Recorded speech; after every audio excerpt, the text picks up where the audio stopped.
Sa patuloy na operasyon kontra loose firearms, arestado ang isang lalaki matapos mahulihan ng baril at bala ng mga operatiba ng Alfonso PNP sa Alfonso, Cavite. Ang buong detalye ng balita mula kay Patrolwoman Priscel May Urbano.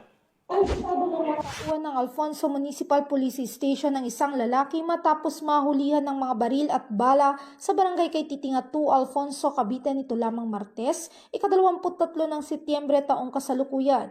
Ayon kay Police Major Julius L. Mojica, hepe ng Alfonso Municipal Police Station, kinilala ang suspect na si alias Sonny, residente ng nasabing barangay. Nahuli ang suspect sa bis ng warrant of arrest at nakumpiska mula sa kanya ang isang 45 caliber na baril na walang serial number, isang magazine na may 5 bala ng parehong caliber, isang 22 caliber na baril at isang holster.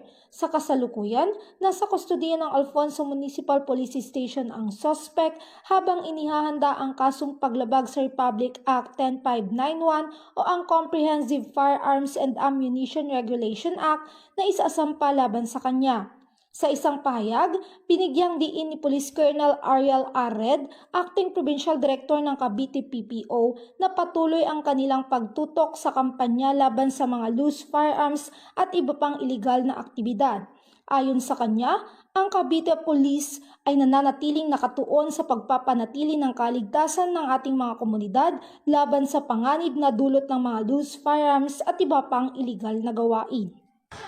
Mula dito sa PRO Calabarzon, ako ang inyong Police News Network Correspondent, Patrolwoman Priscel May T. Urbano, alagad ng batas, tagataguyod ng balitang pulis.